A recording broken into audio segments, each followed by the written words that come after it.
mana ini?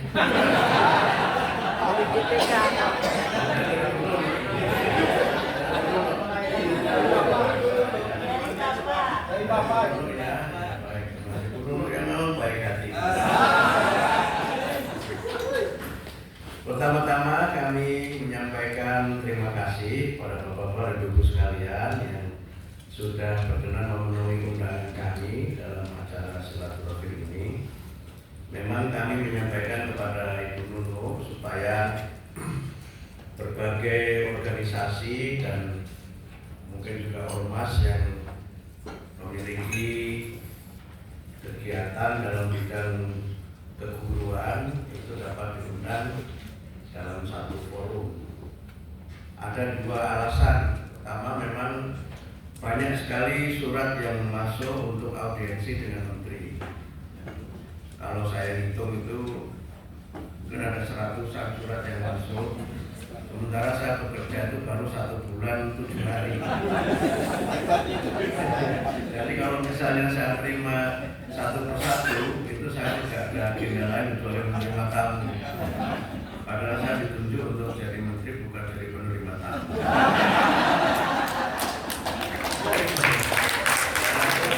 Saya mohon maaf kalau ada yang belum diterima, dan sebagian juga ada marah-marah ke saya juga.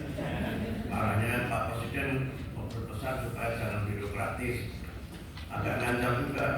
Saya laporkan aja. Saya nggak tahu, pokoknya ada yang mau melapor. Jadi nggak apa-apa juga. Tapi kan namanya juga mau ketemu, tapi juga harus memaklumi. Karena itu tadi saya itu bekerja belum 40 hari, tapi yang minta audiensi ratusan. Jadi kan harap dimaklumi, karena itu kemudian sebagai silaturahim awal, mungkin ini kita bertemu bersama-sama. Dan juga yang kedua juga ada hikmahnya menurut saya, supaya sesama organisasi profesi guru juga saling mengenal satu dengan yang lain. Kan selama ini mengenalnya hanya dari pernyataan di koran atau hanya dari tampil di TV itu kan. Tapi aslinya seperti apa itu kan belum. Saya pakai shot aslinya itu supaya menunjukkan keaslian itu. Karena tadi Prof. Nunung menyebutkan bisa dipengaruhi penampilan itu. Salah satunya bajunya. Katanya kata Prof. Nunung itu kalau tampilan di TikTok itu bisa dibikin gimana? Itu kalau itu aslinya pakai es. Nah, kalau seperti ini kan semuanya asli. Tapi poinnya kami memang membuka diri untuk menerima masukan dari Bapak dan Ibu sekalian. Masukan itu bisa disampaikan lewat bertemu, tapi juga bisa disampaikan lewat cara lain, misalnya bersurat atau cara-cara komunikasi lain, yang penting pesannya sampai. Kan begitu. Ya memang afdolnya ketemu, tetapi kalau tidak, ya sekali lagi kami mohon untuk bisa dimaklumi karena memang keterbatasan waktu yang ada pada saya secara pribadi. Saya memang tidak mendelegasikan kalau ada permintaan audiensi, karena itu maknanya lain. Ini belum apa-apa sudah mewakil-wakilkan menterinya kemana. Jadi itu dalam rangka saya menghormati semua yang pilih audiensi. Maka saya mengatakan ini adalah pertemuan pertama. Insya Allah kalau saya diberi waktu 5 tahun kan sudah akan banyak pertemuan.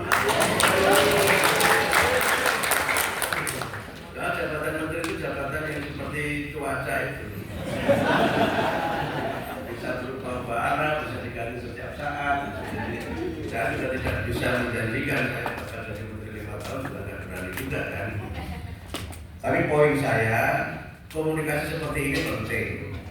Komunikasi seperti ini adalah bagian dari kita membangun sinergi, karena kami yakin bahwa kehadiran Bapak Ibu sekalian, peranan Bapak Ibu sekalian di berbagai organisasi guru itu memiliki sumbangan penting dalam memajukan pendidikan nasional, terutama adalah kaitannya dengan para guru sebagai pendidik profesional yang memang memiliki banyak sekali permasalahan dan juga banyak sekali tantangan dalam profesinya itu.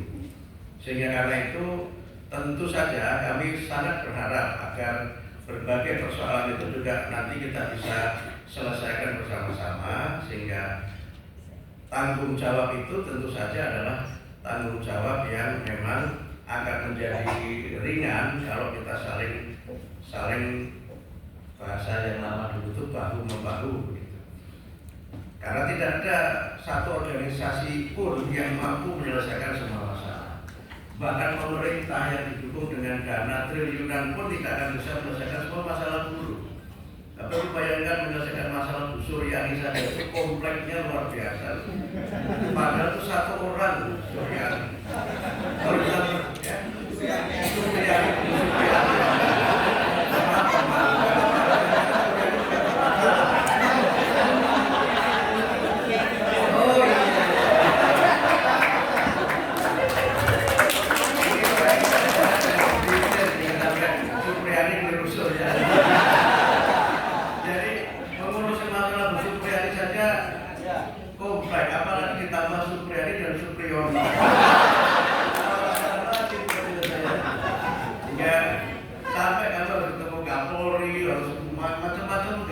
Kemudian jalan itu salah satu masalah saja, belum yang lainnya. Karena itu maka kalau kita tidak saling bekerja sama, saya kira ya sekuat apapun sebuah kementerian, bahkan mungkin sekuat apapun sebuah negara itu nggak akan bisa mengatasi masalah yang memang sangat kompleks. Apalagi kita tahu kan, guru kita itu berapa terakhir?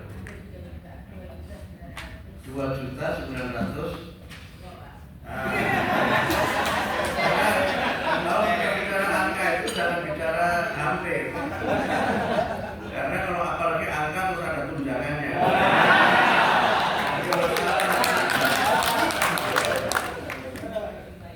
Iya, 2 juta itu ya contekannya juga belum ada.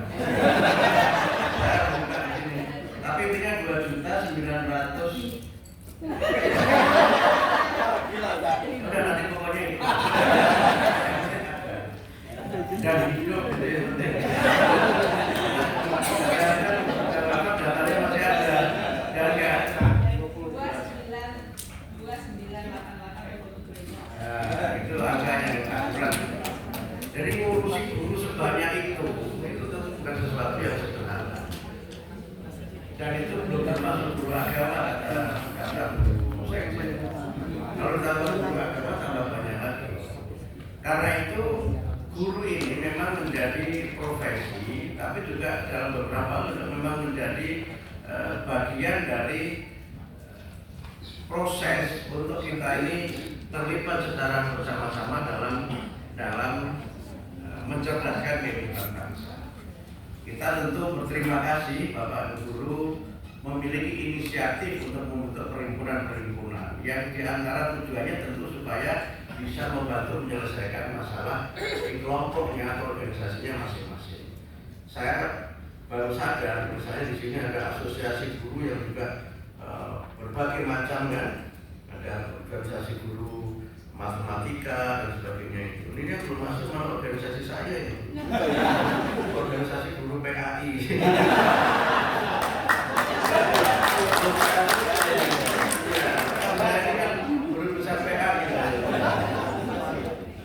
Maksud saya, angka sudah ada ya? Sudah ada, sudah ada. Bacanya saya lewat, mohon maaf ya. Dan kemarin mohon maaf tidak bisa hadir di acara seminarnya, hanya mengutus wakil gitu ya. Tapi poin saya, semua asosiasi penting. Nah karena itu maka Bapak-Ibu sekalian, saya juga berusaha untuk bisa bersilaturahmi dengan semuanya. Bolehlah nanti kita bikin berbagai macam program.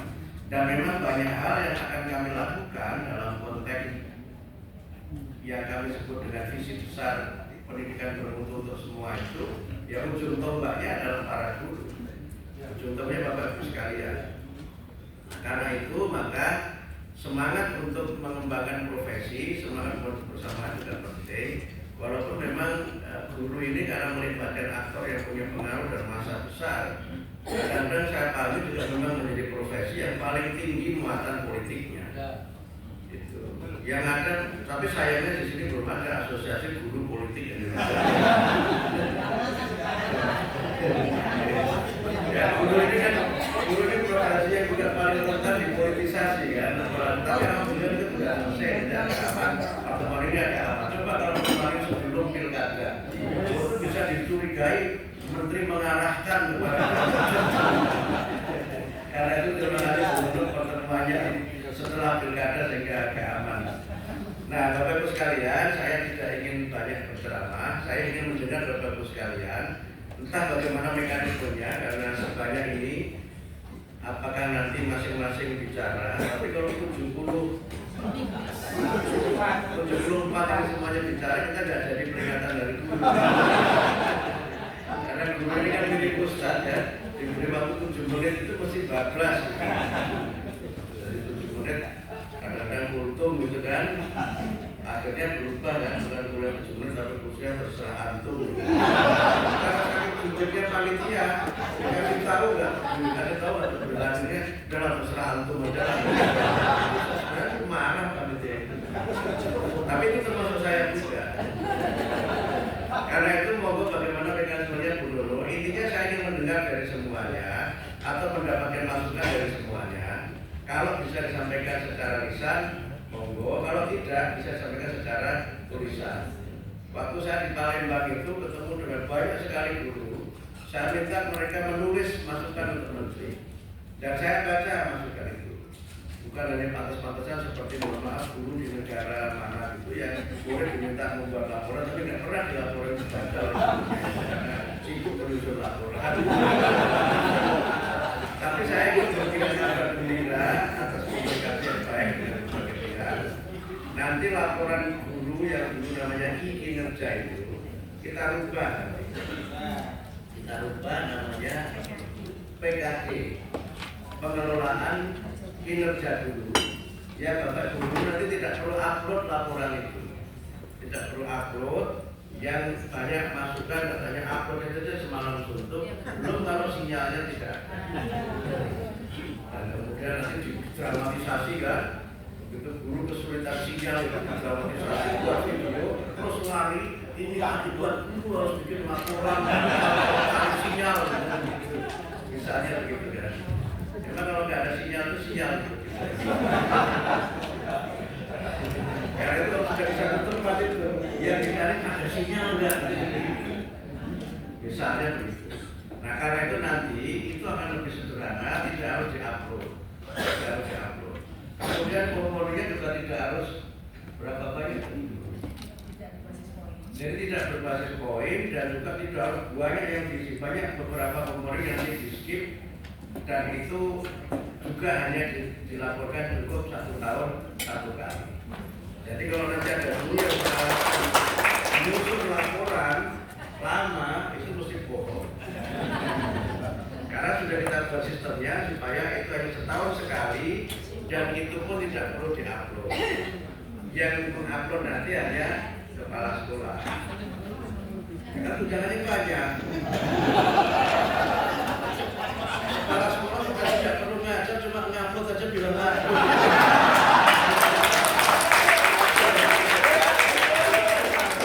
Kita sudah tahu kalau tahunya dikit-dikit. Kan tidak perlu ngajar kepala sekolah itu. Ngupload saja kan ringan daripada ngajar kan. Nah, ya kalau nggak ada sinyal, saya juga bos saja, untuk beli sinyal. Tapi yang ikut Anda kan, nggak ada bos untuk beli sinyal. Karena itu kita usahakan supaya guru juga tidak terlalu overload. Tetapi kami juga berharap agar laporan nanti itu juga tidak harus 24 jam tatap muka. Jadi guru-guru yang karena memang keadaan sekolahnya dan mata pelajarannya tidak bisa mengajar 24 jam, tidak perlu harus jadi guru hunting jam mengajar. Saya menyebutnya dengan guru yang bekerja dari lonceng ke lonceng. Nah, itu tidak boleh lagi terjadi. Sehingga karena itu, walaupun tidak 24 jam, ya seadanya saja berapa, tapi dipenuhi semua. Nah, nanti pemenuhannya menjadi 24, itu kita hitung dengan komponen lain yang sesuai dengan undang-undang guru dan dosen. Salah satu yang sudah harus ada adalah membimbing para murid. Sehingga bimbingan untuk para murid itu nanti termasuk tagihan dalam laporan. Nah, tinggal nanti pembobotannya bagaimana, nanti guru yang mengatur. Kenapa bimbingan ini menjadi penting? Karena di antara masalah yang kita hadapi sekarang adalah anak-anak yang kurang mendapatkan perhatian dari guru-gurunya di sekolah. Kasus kekerasan ini menjadi sesuatu yang sangat mengkhawatirkan kita sekalian. Dan yang kedua tentu saja sesuai dengan undang-undang guru kan wajibnya tidak hanya mengajar, tetapi juga membimbing. Nah, membimbing itu adalah bagian dari tugas guru yang nanti dihitung sebagai laporan. Kalau yang bisa mengajar yang banyak, yang mungkin bimbingannya tidak perlu banyak. Tapi yang bisa mengajar yang sedikit, mungkin nanti bimbingannya akan banyak. Tapi hitung-hitungannya nanti tetap 24.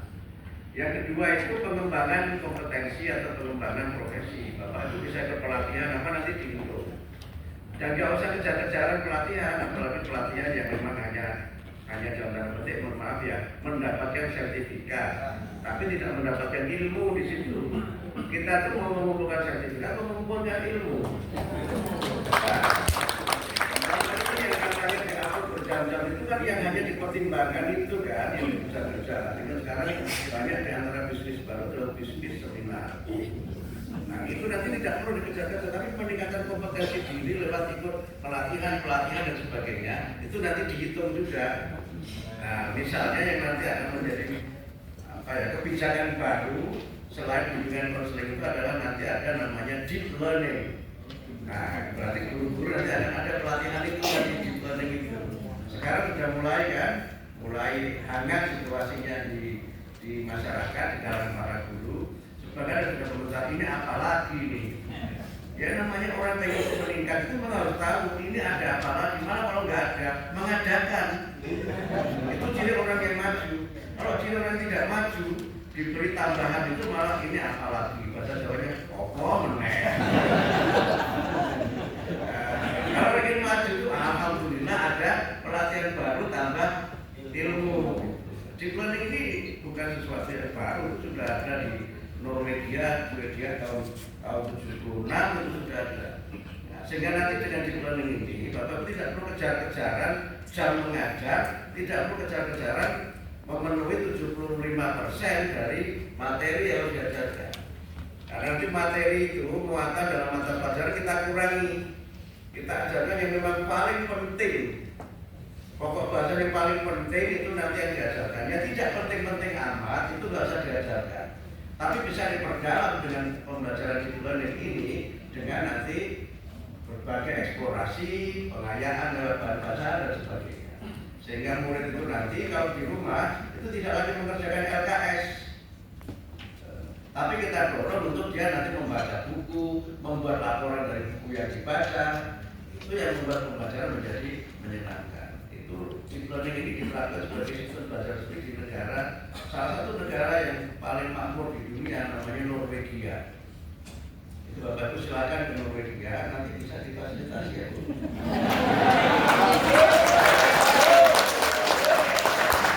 Kita buktikan tiketnya dan bayar di sini.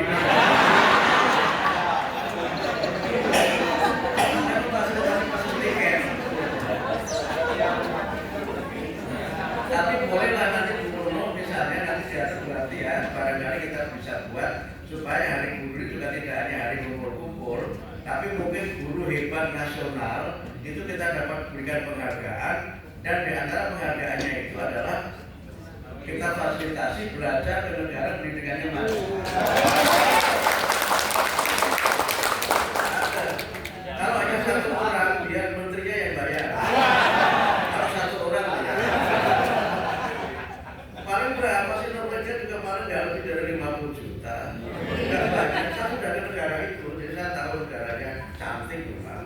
Kalau nggak negara itu, ya cantik aja negaranya. Orangnya.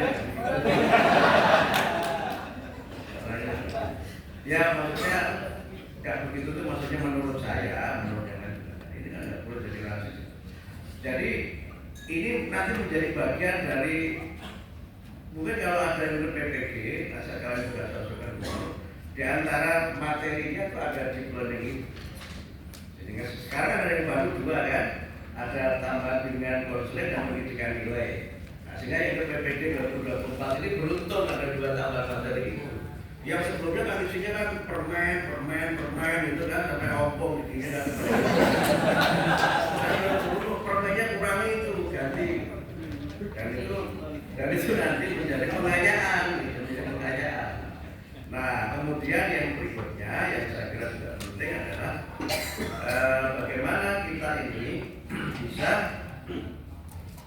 lebih terlibat dalam berbagai hal yang berkaitan kegiatan di sekolah. Karena sekarang ada keluhan dari sebagian kepala sekolah itu, guru itu hebat, tapi ada kegiatan di sekolah nggak pernah ikut, upacara nggak pernah datang, ada kepanitiaan nggak pernah ikut. Karena apa? Sibuk katanya. Sehingga jadi panitia itu seakan-akan dalam tanda petik itu menjadi apa namanya? Ya menjadi narasumber itu di mana-mana kan. Narasumber gitu. Tapi sumbernya cuma dia sendiri. Jadi guru nggak boleh menjadi guru yang saya sebut sebagai guru yang hit and run. Hanya datang, nabrak, pulang. Guru harus terlibat dalam kegiatan di sekolah. Ada kepanitiaan ikut, ada upacara ikut, sehingga keakraban kita sebagai guru itu terbangun dengan baik. Karena apa? Kita gotong royong, bekerja bersama-sama, dan itu nanti kita itu sebagai komponen dalam laporan yang belum baik. Saya harus berhenti sampai di sini karena tadi kan saya mendengar ini kok malah bapak. Tapi supaya apa yang saya sampaikan hari itu sebagai kebijakan di tahun 2025. Nanti aturannya bagaimana? Tunggu tanggal mainnya. Mudah-mudahan ini bisa menjadi bagian dari informasi baru untuk kebijakan baru 2025, dan yang baru lagi, walaupun ini juga tidak semua, mungkin Bapak itu juga akan menjadi bagian dari itu. Guru P3K dan juga nanti juga guru ASN, ya ASN baik P3K maupun PNS itu nanti bisa ditugaskan di swasta. Nah, ini baru kan? Nah, yang tepuk tangan itu yang berharap yang tidak tepuk tangan, jangan-jangan atau yang dipindah. Karena Bapak Ibu sekalian, ini sudah ada payung hukumnya dan sebentar lagi juga aturannya keluar. Karena sekarang kita melihat sebagian Bapak Ibu juga ada kan begitu dipindah ke sekolah negeri itu nongkrong, nggak pernah ngajar karena sudah tidak ada kebutuhan guru di situ, jamnya sudah lebih, gurunya sudah lebih. Nah, melihat berbagai macam realitas itu, juga kita melihat ya banyak sekolah yang kekurangan guru, yang namanya guru pakai itu lo lagi. Karena nggak ada guru yang lain. Ini kan tidak bagus untuk peningkatan mutu pendidikan. Sehingga dengan kebijakan ini maka nanti guru-guru ASN itu bisa ditugaskan di swasta. Nah, penugasannya di mana? Bukan kami yang mengatur. Penugasannya yang mengatur adalah pemerintah daerah sesuai dengan kebutuhan guru di masing-masing daerah. Nah, kira-kira begitu kabar-kabar baru ya. Ini dari sumber resmi, bukan dari sumber TikTok, dan bukan dari sumber konten kreator. Karena selama ini kan banyak kan sumber yang mengatasnamakan Menteri Pendidikan, tapi yang membuat itu konten kreator. Dan itu berhasil karena DPR pun termakan oleh informasi konten kreator itu. Sebut DPR, jangan sebut DPR, sebut nama. Jadi buat ini agak ngerem saya. Itu sudah to the point. Tidak apa-apa juga, DPR sudah manusia kok. Karena itu hal-hal seperti ini kalau Bapak Ibu kira-kira mendapatkan informasi yang meragukan, sebaiknya ditanyakan ke kami. Konfirmasi ke kami kan ada bebannya itu. Nah, misalnya saya ambil contoh, nanti akan ada begini. Sumbernya TikTok. Tapi TikTok itu yang buat siapa, sumbernya dari mana, itu nggak pernah kita cek. Nah, kadang-kadang ada orang yang sok kenal ke saya, ke SKSD itu, sok kenal, sok dekat gitu. Kirim apa namanya video, gini, terus tak tanya, itu sumbernya dari mana, tahun berapa, dan ngecek mas. Kalau itu mah bisa semua orang begitu. Poin saya apa Bapak Ibu, kalau ada apa-apa yang menyangkut kebijakan di kementerian, konfirmasi saja lah ke kami. Insya Allah kami akan memberikan respon dan jawaban yang semestinya sesuai dengan apa yang ada pada kebijakan kami. Ini dalam rangka komunikasi yang baik. Saya kira demikian dan saya berhenti sampai di sini untuk mendengarkan.